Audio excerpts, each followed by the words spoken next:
Senhoras e senhores, para ministrar a quarta palestra do primeiro dia do Preserva-me 2018, chamo o senhor Alfredo Tomasquim, doutor em comunicação, diretor de desenvolvimento científico do Museu do Amanhã e pesquisador titular do Museu de Astronomia e Ciências Afins.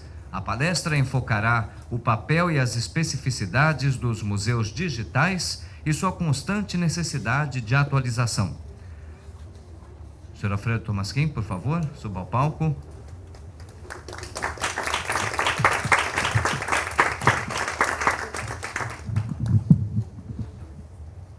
No meu caso, tem que levantar bastante aqui.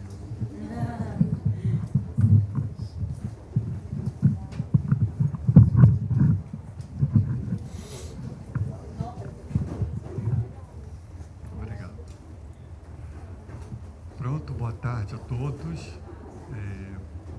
Gostaria inicialmente de agradecer ao Museu da Eletricidade, não, Memória da Eletricidade, o convite. Eu conheço o museu, já estive lá.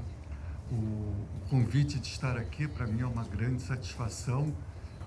Estar aqui em nome do Museu do Amanhã, apresentando um pouco a proposta e a ideia que norteou, que orientou o trabalho do Museu do Amanhã. Inicialmente, talvez uma primeira informação com relação, muitas pessoas ficam em dúvida, o museu pertence à Fundação Roberto Marinho, como, na verdade, o museu pertence à Prefeitura, ao município do Rio de Janeiro. Ele foi concebido pela Fundação Roberto Marinho, que o entregou à Prefeitura, mas atualmente ele é gerido num formato de organização social pelo Instituto de Desenvolvimento e Gestão. Então, o Instituto é que é responsável por tocar o Museu do Amanhã, o IDG.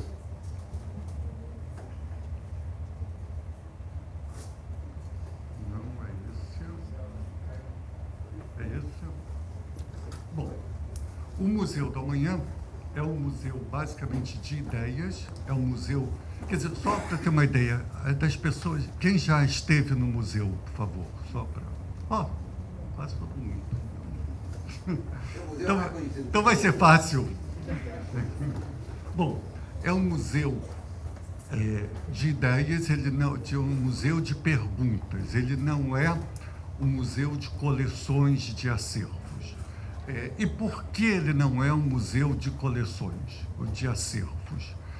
Porque a ideia principal do Museu do Amanhã é que o nosso amanhã, ele não está pré-definido.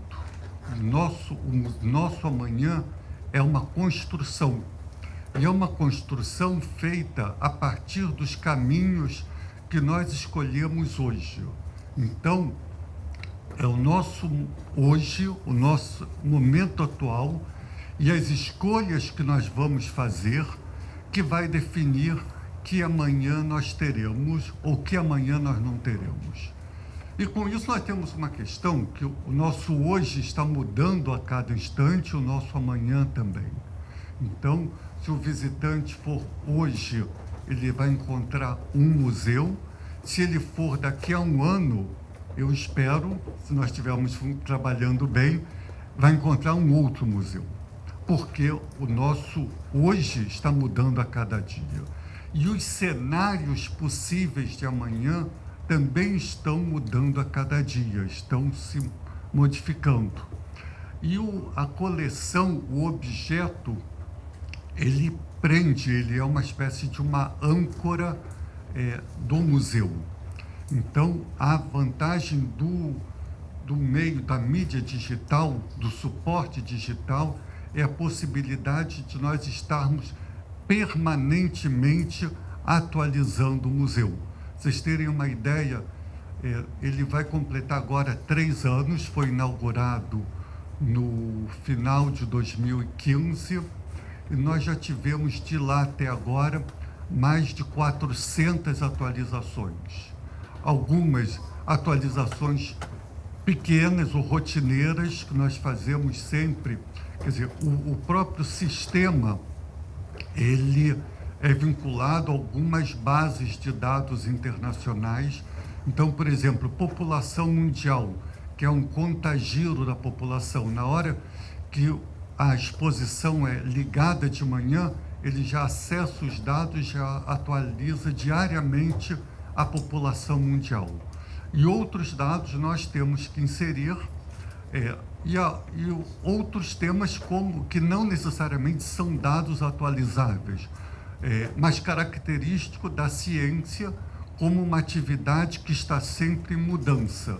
Então, por exemplo, em 2016, foi comprovado, provavelmente vocês leram na imprensa, as ondas gravitacionais previstas por Einstein ainda em 1915, mais ou menos, foram comprovadas só agora, um ano depois.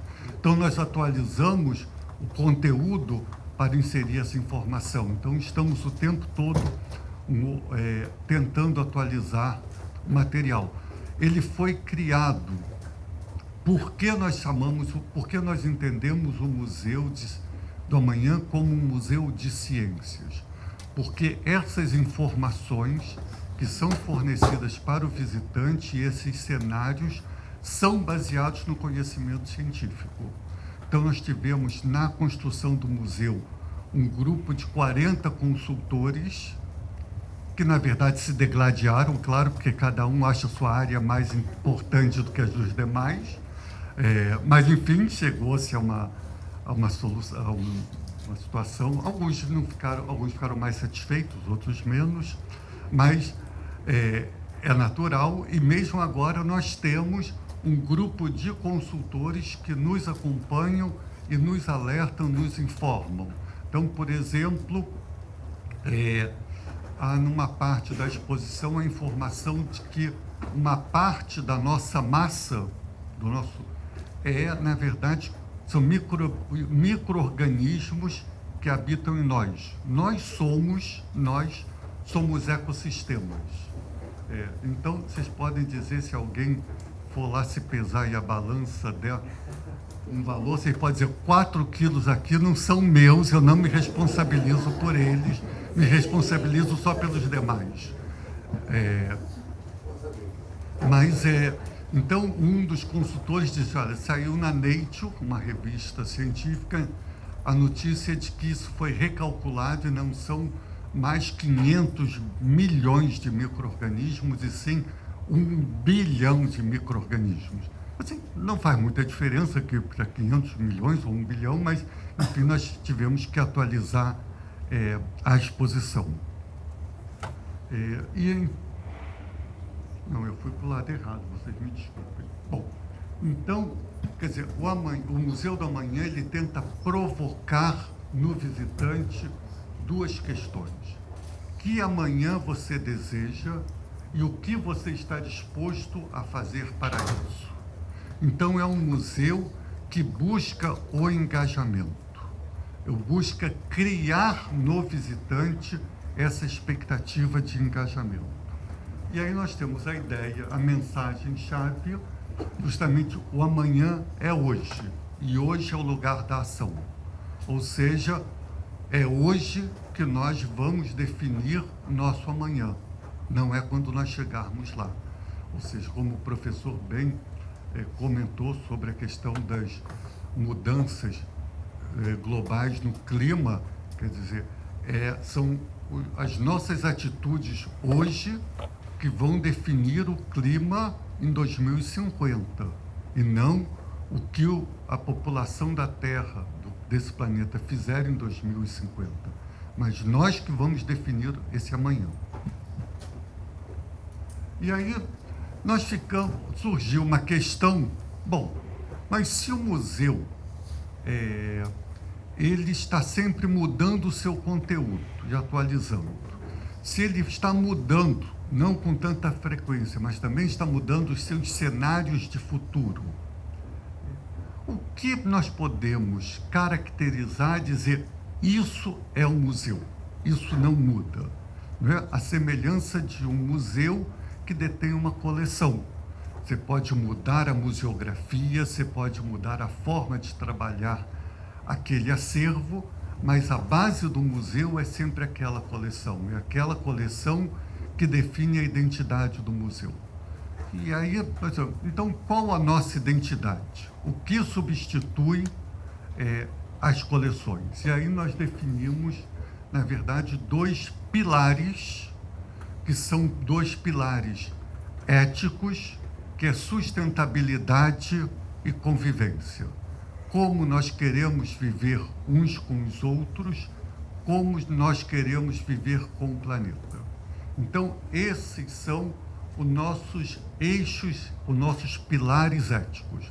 No momento que nós não estivermos mais trabalhando sobre sustentabilidade ou sobre convivência, ele não é mais o Museu do Amanhã, ele é outra coisa. Ele é o Museu do Amanhã enquanto, não porque ele detém um acervo, não por conta da sua expografia, mas por conta dos seus eixos éticos. E isso, então, nos coloca uma questão, quer dizer, muitos museus, principalmente museus de ciência, discutem se um museu, isso é uma pergunta muito, um debate muito frequente nos centros de ciências. Os centros de ciências são eticamente neutros, né? São espaços que mostram como a ciência funciona, mostram o que é uma corrente elétrica, o que é força. Existe essa discussão se ele seria neutro ou não seria eticamente neutro. No nosso caso, essa questão não se coloca. Nós não somos, por princípio, um museu eticamente neutro.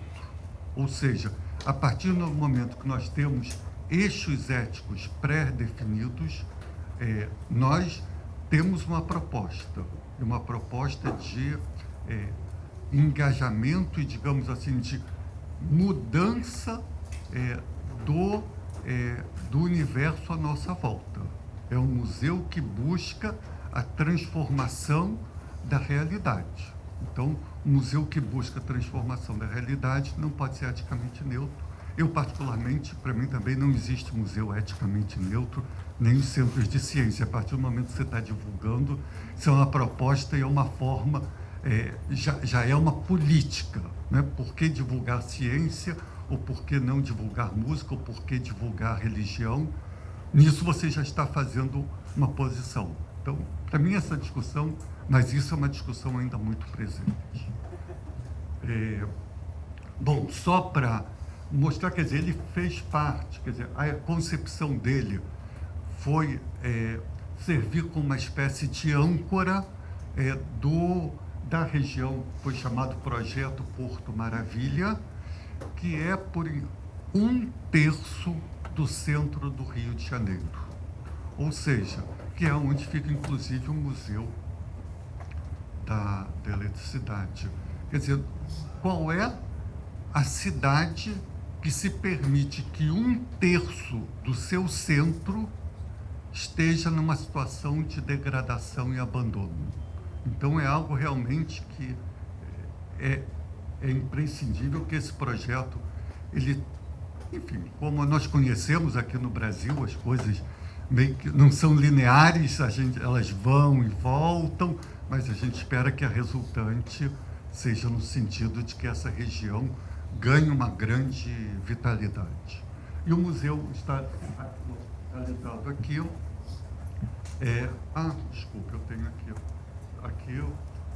que fosse uma espécie de uma âncora cultural para a região. E isso já existem vários estudos em vários países, como museus, em especial museus de ciência, são utilizados como âncoras de desenvolvimento.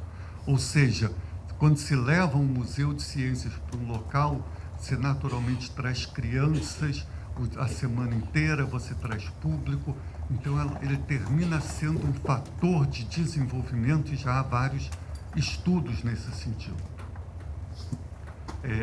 Bom, a ideia, quer dizer, do grupo que concebeu o museu é que ele fosse uma arquitetura icônica, que realmente chamasse a atenção, E aí foi chamado, que muitos chamam, o Santiago Calatrava, um espanhol, muitos chamam que ele está na categoria de star architect, ou seja, um arquiteto star, estrela. Mas, enfim, as obras dele são sempre muito grandiosas.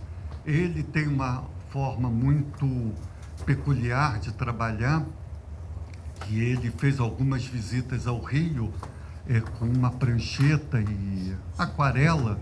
Então, ele ia desenhando, pensando, fazendo, e essa é uma das aquarelas, e ele disse que ele se inspirou nas bromélias do Jardim Botânico, aquelas bromélias mais compridas.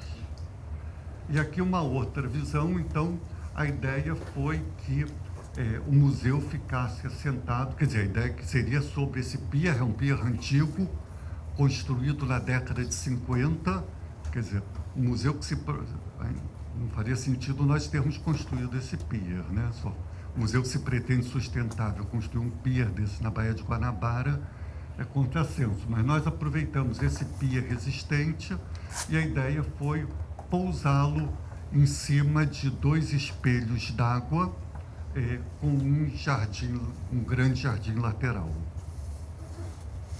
Então, essa já é uma imagem do Museu do Amanhã, no pier, e tem algumas características. Essas são a parte da frente dele. Tem uma outra foto que eu acho que vai ser mais interessante aqui, a parte de trás. E aqui talvez dê para vocês verem. Ele, na verdade, ele é um balanço. Um balanço, ou seja, essa parte daqui está apoiada nesta parte daqui. Tem aqui no meio um eixo só, que apoia as 2 partes que se equilibram. Enfim, as obras de Calatrava são conhecidas por serem, e muitas vezes dão problema, né? Quer dizer, dizem que é comum ou Calatrava processar a instituição que está gerindo o museu, ou a instituição processar o Calatrava. No momento ainda não aconteceu nenhuma das duas, nós estamos esperando para ver quando que isso vai acontecer. Mas, quer dizer, ele tem a certificação LEED, uma certificação de sustentabilidade dada por uma ONG norte-americana, e tem alguns desenvolvimentos bastante originais. Um deles são... desculpe, eu queria mostrar aqui. São essas asas. De manhã, o sol, o leste está do lado de cá, o oeste está do lado de lá.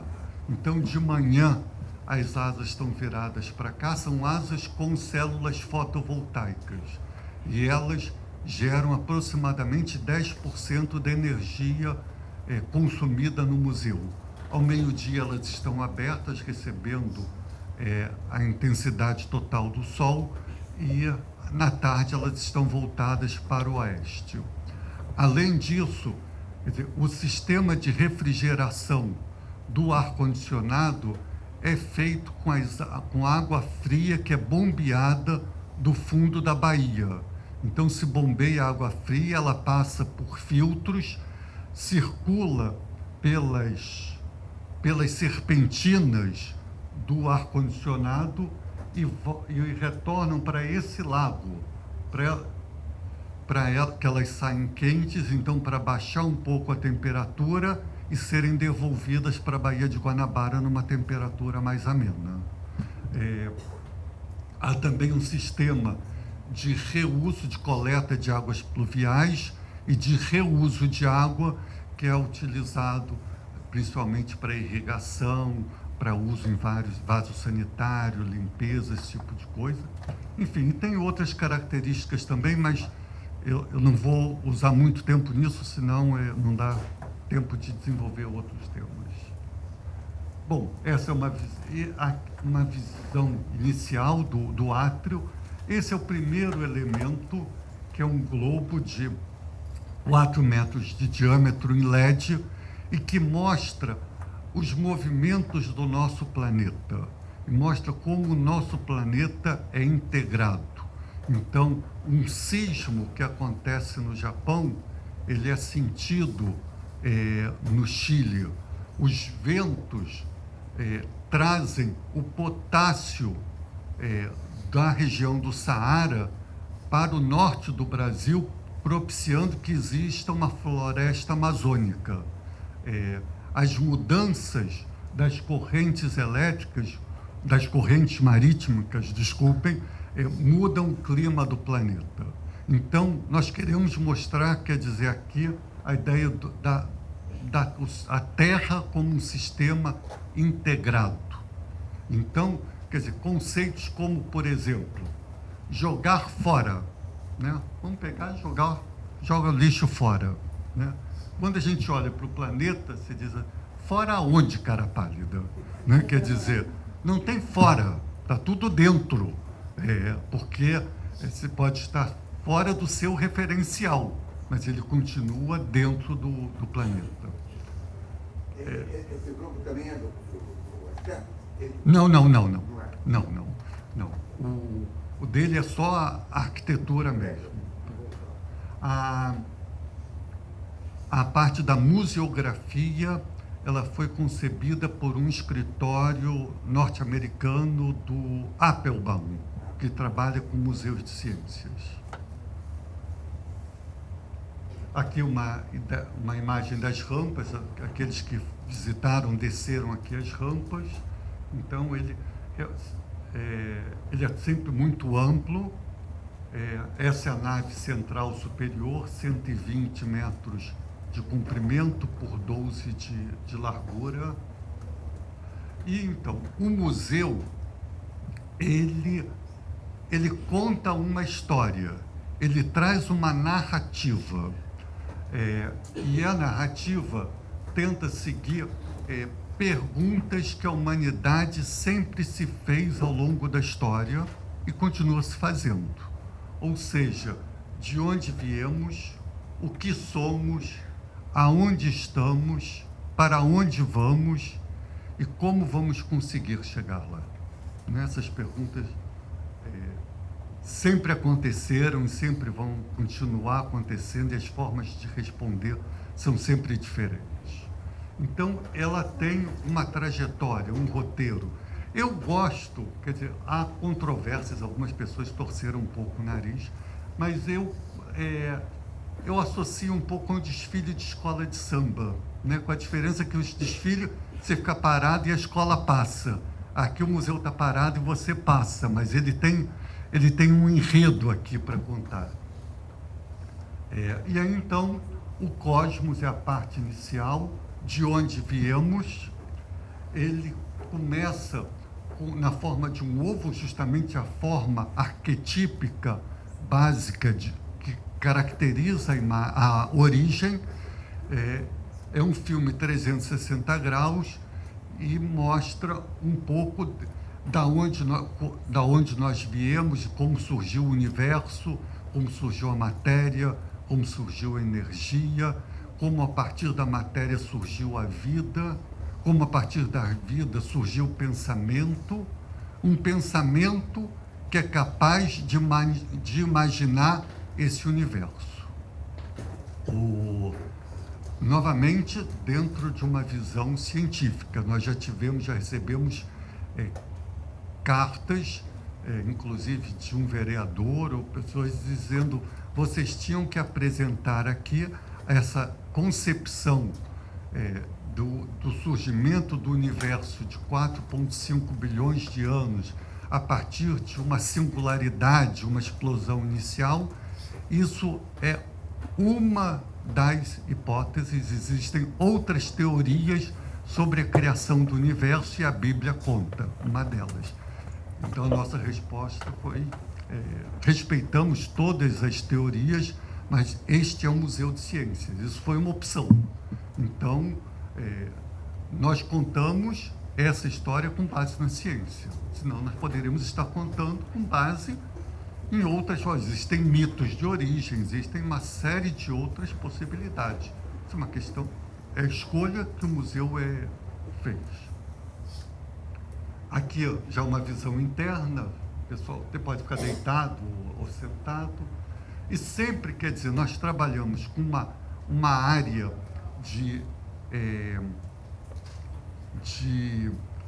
em que é possível entrar dentro, uma área em que você se vê envolto num processo de sensibilização e espaços com mais informações. Então, o visitante ele pode só passar por esses grandes espaços ou pode explorar essas informações adicionais.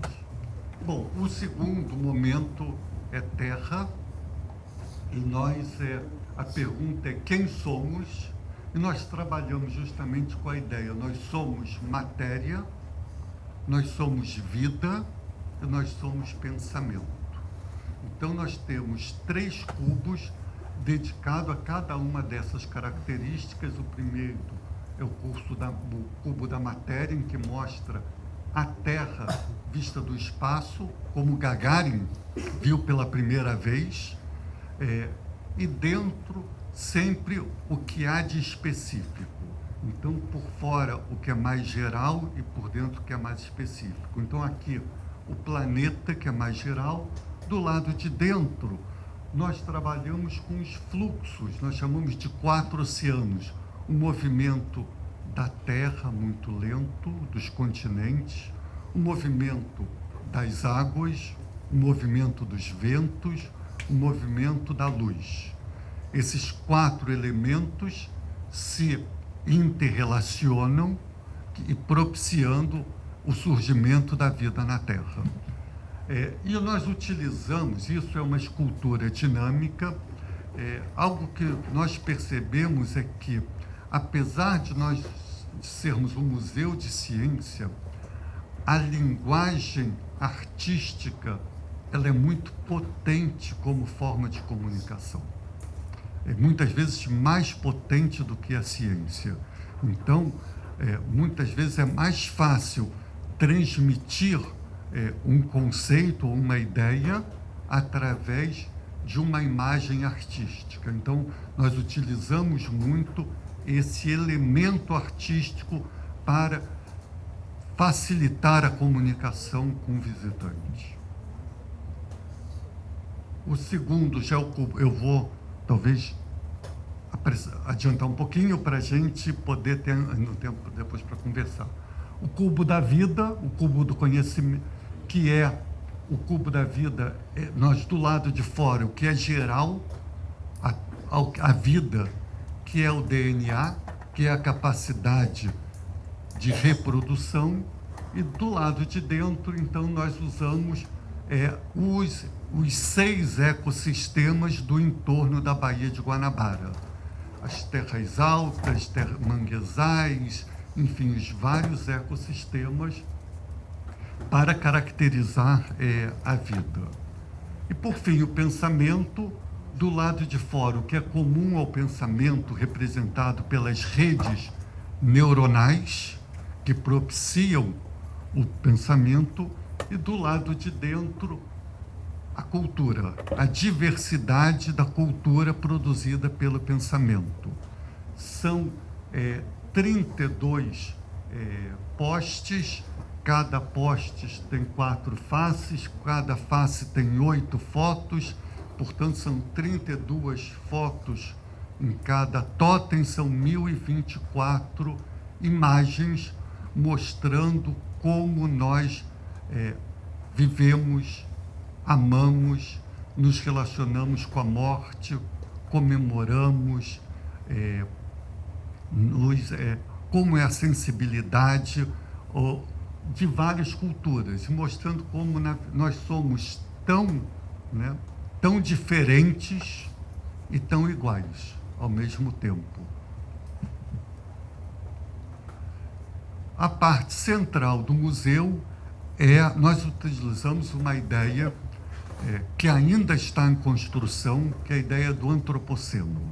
Antropoceno surgiu mais coisa de 15 anos atrás, essa ideia de que desde 1950 nós estamos produzindo mudanças tão radicais e tão irreversíveis no planeta que nós podemos ser considerados como uma nova força geológica que está moldando o planeta. Isso, então, começou a ser discutido principalmente com os geólogos, porque para os geólogos, quer dizer, quem define esses momentos geológicos, o Holoceno, o Pleistoceno, são os geólogos. E para serem definidas essas datas, essas eras, é preciso ter vestígios geológicos, vestígios materiais nas rochas.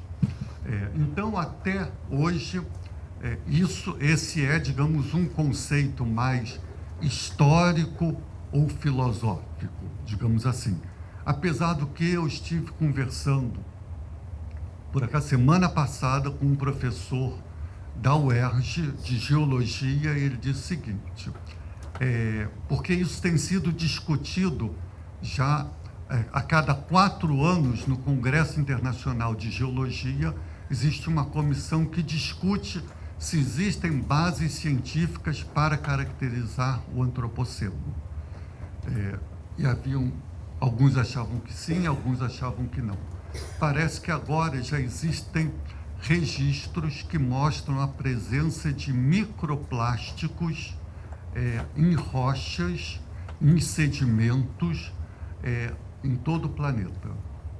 Então, o que ele disse é que é possível, estão discutindo, o próximo encontro vai ser em 2020 na Índia, e existe a possibilidade, claro que isso vai depender da comissão, que a comissão venha a reconhecer a existência da era do antropoceno. Eu não sei se a gente fica feliz ou fica triste com uma notícia dessas. E a pergunta é, aonde estamos hoje? E mostra, são, na verdade, 6 totens de 12 metros de altura, lembra um pouco a estrutura do Stonehenge, tentando mostrar justamente aonde estamos hoje. E aí nós vamos para os amanhãs. Os amanhãs, a pergunta é, para onde vamos? Justamente aqui uma geleira derretendo, mas nós tentamos não... a nossa questão não é trabalhar com conceitos de bom ou ruim. A nossa ideia é trabalhar com cenários futuros. E cada um vê o que há de positivo ou negativo. Então, alguns foram identificados por esses consultores 6 cenários principais. Primeiro, são as 6 grandes tendências. Crescimento da população. Hoje somos mais de 7 bilhões de pessoas, e até 2050, 2055, devemos chegar a 10 bilhões, distribuídos de forma desigual pelo planeta. Não é possível. Imagina-se que algumas cidades da África, por volta de 2050, 2070, vão ter 80 milhões de habitantes. Como é que se gere uma cidade de 80 milhões de habitantes? Com os instrumentos que nós temos hoje para gerir uma cidade como o Rio de Janeiro, ou Montreal, e a longevidade, o aumento da população, quer dizer, isso, no início do século XX, a expectativa de vida das pessoas era de 40 anos. Hoje já está superando 70, em alguns países como o Japão, já está em 80 anos. E isso é, então, uma tendência que a gente vê para os próximos anos. Nós temos a expansão do conhecimento. Nunca na história da humanidade tantas pessoas são letradas como atualmente. mais de 60% da população do planeta sabe ler ou escrever em algum idioma. Isso nunca aconteceu. E se nós pensarmos em termos de mulheres, quantas mulheres podiam frequentar a escola ou sabiam ler e escrever no início do século XX? Traço, 0, alguma coisa. Hoje, mais de 50% dessa população letrada é de mulheres. Então, nós temos tendências que são animadoras, digamos assim. Temos outras, como a integração e diferenciação, quer dizer, uma integração cada vez mais intensa. Eu acho que talvez a grande marca dessa integração ou dessa simultaneidade foi o ataque nas Torres Gêmeas, né, em que todos estavam assistindo na televisão quando o segundo avião se chocou com uma das torres. E, naquele instante, o mundo inteiro viu aquela imagem, não havia delay, né, era instantâneo. E a tendência é isso cada vez aumentar mais. Temos as mudanças climáticas, como já foi falado aqui, que é uma questão extremamente séria. Nós sabemos que, quer dizer, se no Acordo de Paris de 2015, o acordo assinado pelos países, eles estabeleceram as INDCs, os seus compromissos de redução das suas emissões de gases que provocam efeito estufa para tentar segurar o aquecimento da Terra. Bom, se todos os países cumprirem tudo o que está escrito nas INDCs, inclusive Estados Unidos, China, Brasil, se todos cumprirem tudo estabelecido, a temperatura média do planeta vai aumentar mais de 3 graus centímetros. Ou seja, nós temos... e quando que os especialistas dizem que o ideal é que não passe de 1,5 graus. 2 graus já seria um grande impacto no planeta. Bom, a mudança, a alteração na biodiversidade, nós estamos reduzindo a biodiversidade do planeta, e o aumento de artefatos, que muitos dos quais nós estamos aprendendo como reutilizá-los, reaproveitá-los, refabricá-los, para que eles não sejam só resíduos. Mas vamos lá. E aí a última parte da exposição é o nós, que é o como queremos ir para esse amanhã, e é um espaço, então, baseado já numa oca indígena, onde não tem mais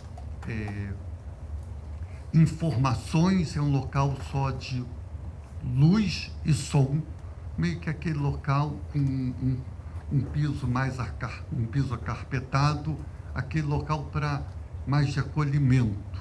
Ou seja, depois de passar por toda a informação, chega no momento e diz, deixa eu pensar um pouco, deixa eu sentar. Então é um pouco esse espaço que tenta propiciar a reflexão. Aqui no meio é um xuringa. Possivelmente muitos daqueles que foram lá no museu viram esse elemento, esse objeto, e até não entenderam, porque eu acho que ele não está bem explicado. O xuringa é um objeto da cultura arborígene australiana. Ele tem ranhuras, desenhos, e mostram a história da tribo, ou melhor, a história da construção do mundo todo, né? Porque a história da tribo e a história da construção do mundo se confundem. E é um elemento que é passado de geração em geração, de pai para filho. E alguém comentou, esse museu tem uma forma longilínea que lembra um xuringa. E aí então ocorreu a ideia de se colocar, é a única peça, na verdade, original quer dizer, autêntica, e que nós vamos retirá-la. Quer dizer, não por questões, nós vamos retirá-la porque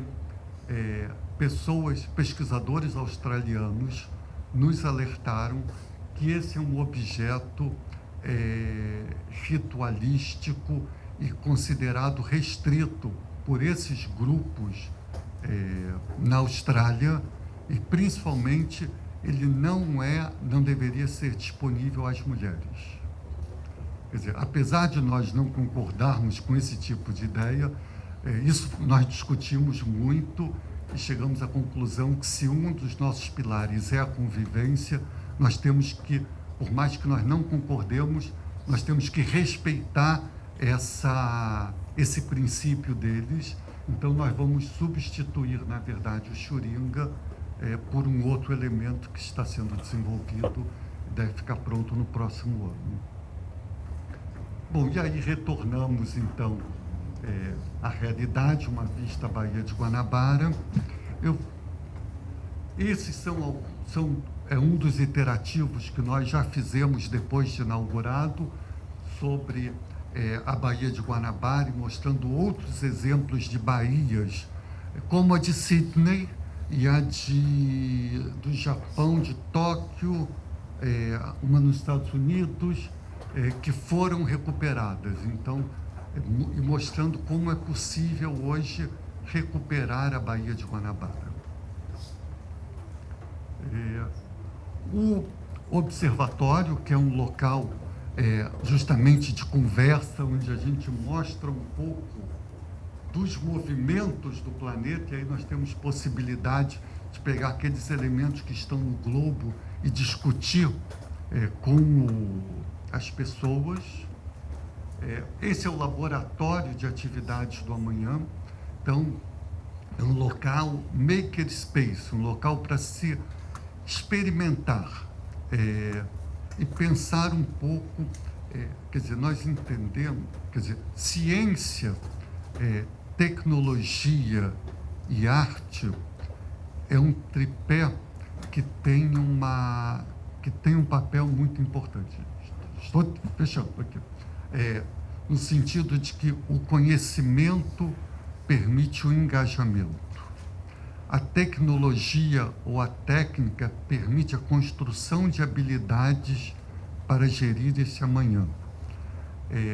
E a arte permite a proximidade. Então, nós tentamos misturar muito ciência, tecnologia e arte. Aqui é um pouco do trabalho educativo, mas eu não vou me deter nisso. Um trabalho muito forte que é feito com as comunidades, justamente da região, algo de dizer o seguinte: nós chegamos, primeiro, nós não trabalhamos com a ideia de entorno, porque nós não somos o centro. Então, eles são os nossos vizinhos, nós chegamos depois, eles estão lá, muitos há mais de 100 anos, então é uma questão de tentar aproximá-los e envolvê-los e incluí-los nas atividades do museu. E aquela região é um local originalmente muito ligado à questão dos negros escravizados que vieram para o Brasil, para o Rio de Janeiro. Então, nós fazemos também muitas atividades relacionadas a esse tema. Bom, eu vou passar mais um pouquinho. Isso é um novo interativo que nós fizemos, baseado em inteligência artificial, que conversa com o visitante e pergunta para o visitante: o que você gostou? O que te motivou? Você quer se engajar em alguma atividade? Se você quer que nós mandemos para você sugestões de projetos? Ou seja, e é interessante, nós fizemos isso com o pessoal da IBM, e eles disseram que eles já desenvolveram vários, mas que é diferente. Quer dizer, a pessoa pergunta e o computador responde. E para eles foi um desafio, porque aqui o computador pergunta e a pessoa responde. E aí, em função da resposta dela, pode ser enviado para o e-mail sugestões de projetos nas quais elas podem se engajar. Nós fizemos agora, recentemente, uma pesquisa com pessoas que usaram o interativo 93% disseram que a experiência provocou reflexões, 37 disseram que efetivamente se engajaram em alguma iniciativa, o que nós achamos que esse número é alto demais. Quer dizer, 37 pessoas se engajaram em iniciativas, parece estranho. Então, nós queremos ainda checar, ver, porque às vezes a pessoa pode responder sim, mais por uma questão de desejo do que de engajamento de fato. E o engajamento e iniciativas, tanto relacionadas ao meio... As pessoas mais se engajaram foram iniciativas relacionadas ao meio ambiente e ao manejo de resíduos. Esses são os temas que mais mobilizaram as pessoas, e aqui são algumas frases que as pessoas comentaram que tinha um espaço que as pessoas podiam se manifestar. Nós tivemos, se eu não me engano, um nível de respostas na faixa de 27%, que é considerado bom para uma pesquisa desse tipo. Bom, só alguns dados, quer dizer, só para fechar, o perfil dos visitantes. Então, a faixa etária maior, quer dizer, é nessa de 25 a 35, aqui, ou essa faixa aqui são a faixa maior, não é, portanto, de crianças, a parte de crianças é relativamente pequena em relação ao total.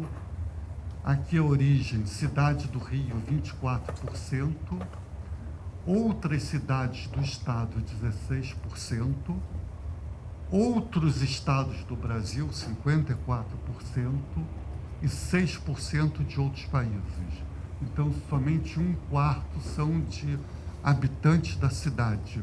Os demais, 75%, são de pessoas de fora da cidade.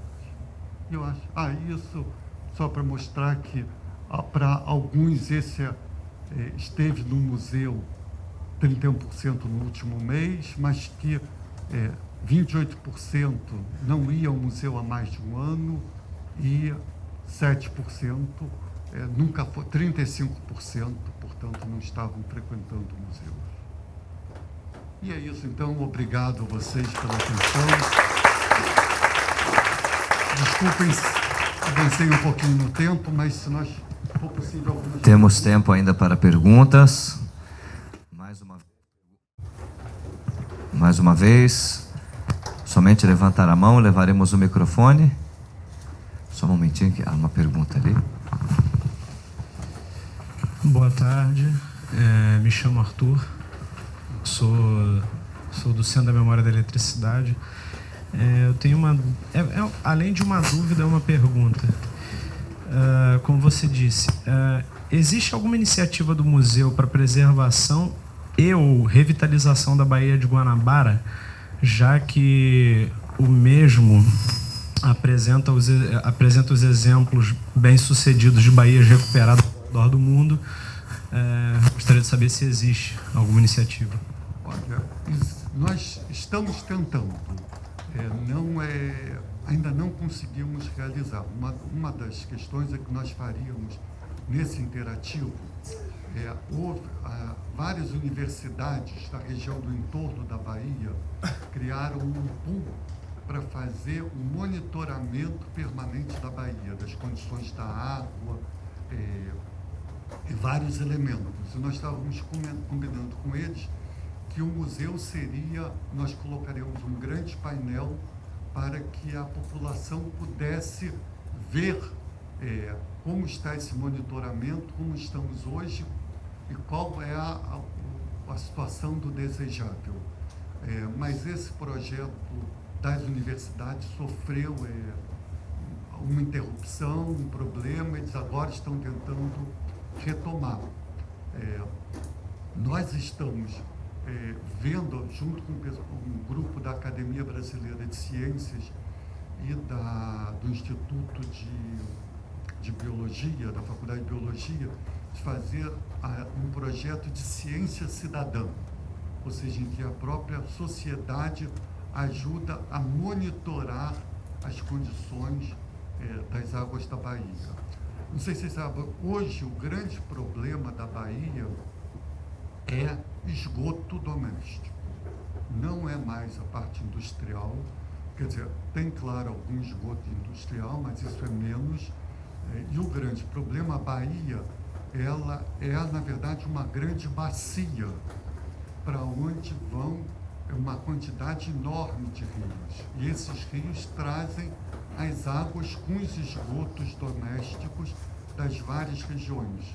Então, uma frase que eu ouvi que era muito, eu achei assim, muito ilustrativa, que ele disse o seguinte: para cuidar da Baía de Guanabara, o único jeito é virar as costas para a Bahia.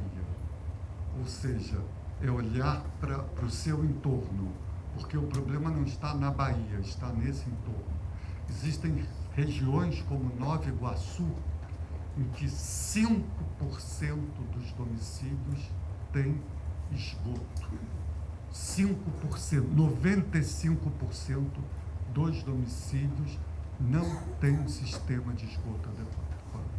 Então, quer dizer, enquanto essa questão não for resolvida, a Bahia, quer dizer, não, o pessoal que vê aqueles carrinhos lá, aqueles barquinhos recolhendo lixo na Bahia, legal, ok, recolhe aquele lixo superficial que a gente está vendo, que dá um aspecto ruim, mas aquilo de forma alguma resolve o problema.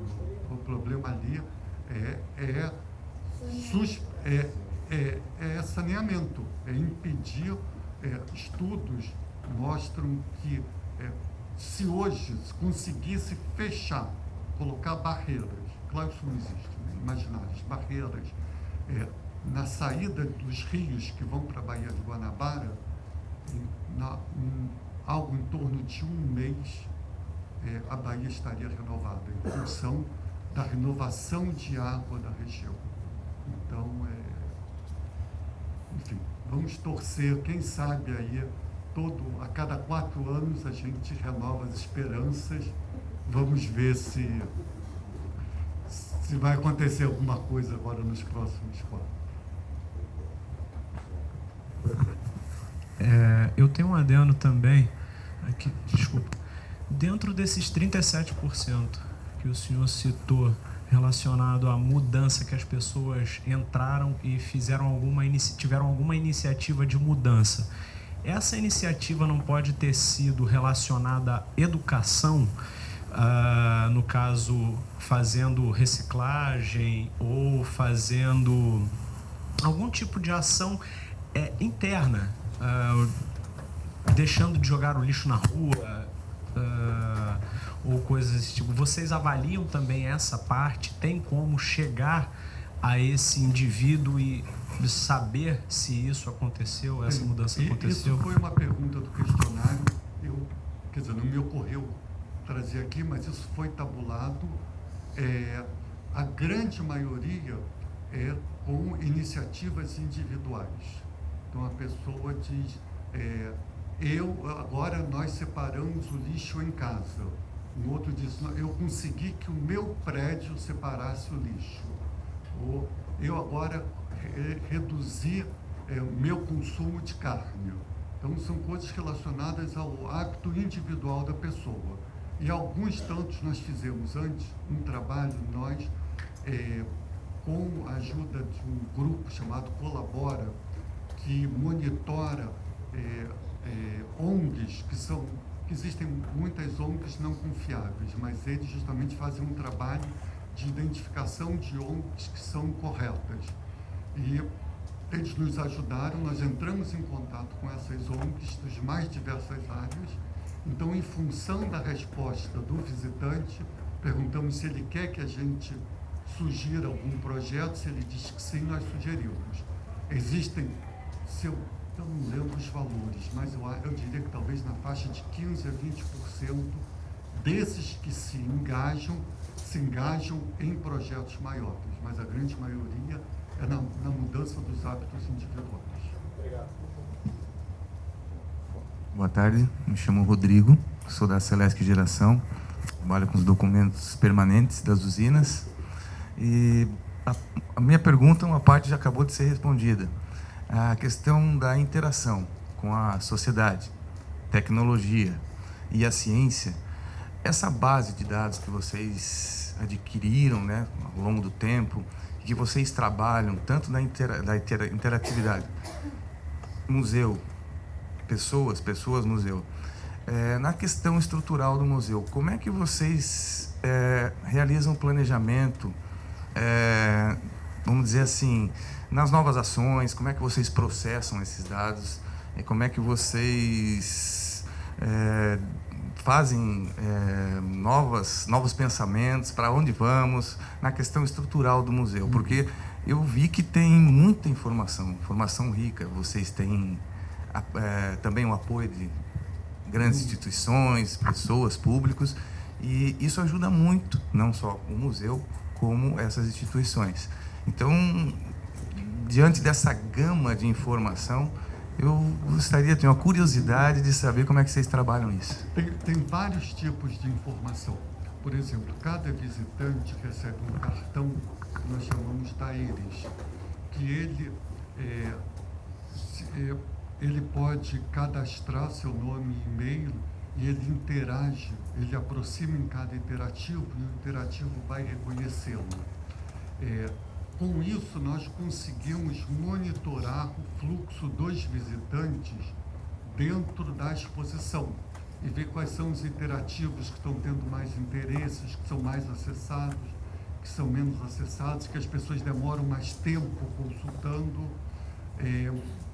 E nós também, quer dizer, esse interativo permite que a pessoa, ao retornar, novamente digitar o seu e-mail, o mesmo e-mail, o sistema vai reconhecê-lo e vai dizer bem-vindo de volta, e diga, olha, tem isso que é novo ou aquilo que é novo no museu.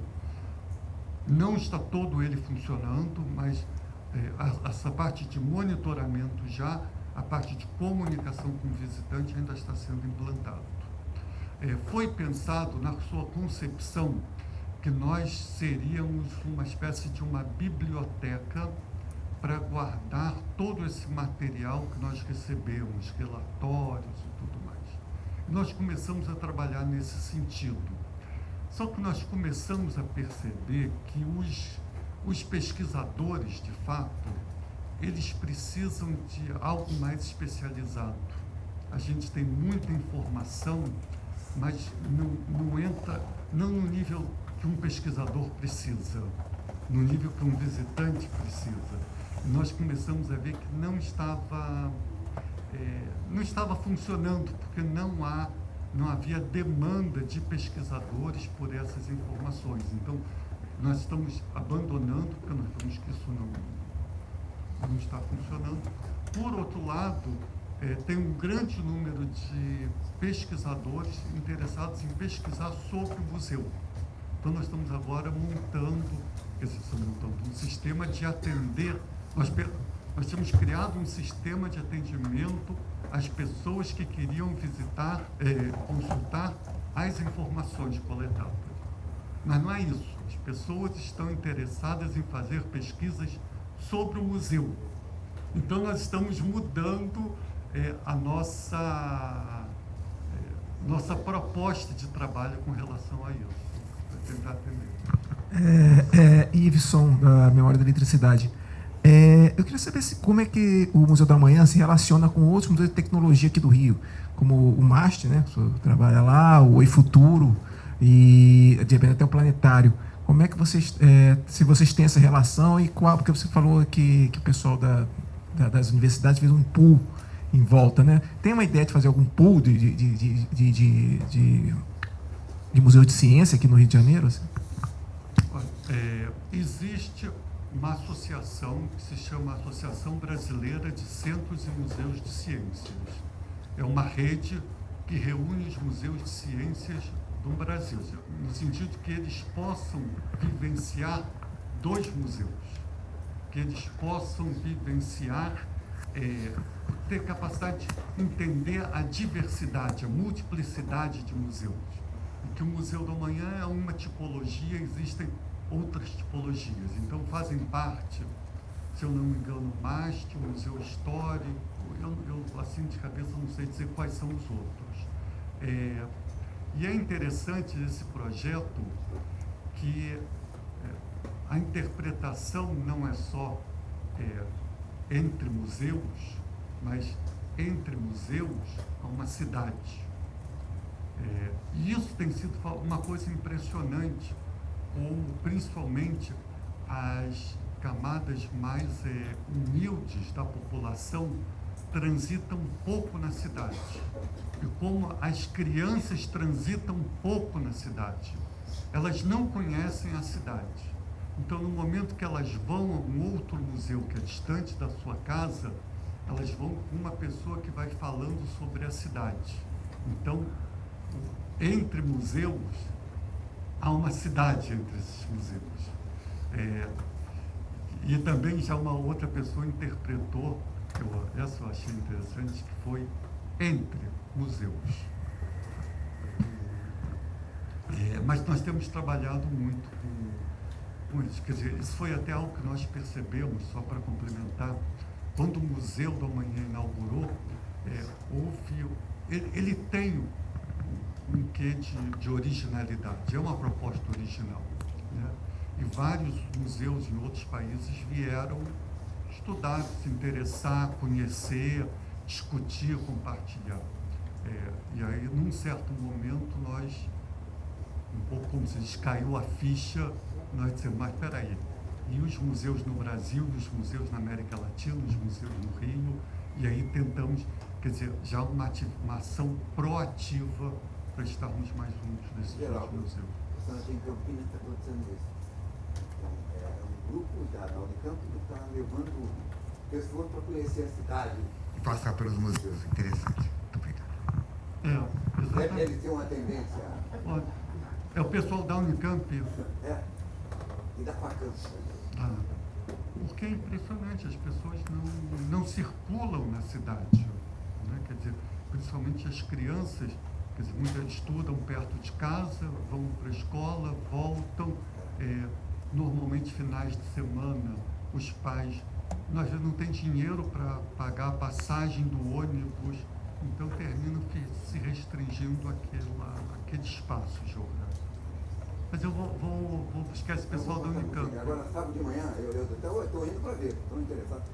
Que é impressionante, um grupo grande de pessoas, são 80, 100 pessoas, tá? E resolveram conhecer os museus da cidade e levar os filhos, né? Que interessante. Tem uma tendência, vamos torcer. Se o senhor depois tiver o contato, eu agradeço. Sim, eu vou passar para você. Tá bom. Agradecemos então ao senhor Alfredo Tomasquim por sua palestra. Muito obrigado. Eu que agradeço mais uma vez, uma satisfação muito grande. Pô, e parabéns mais uma vez ao Centro de Memória da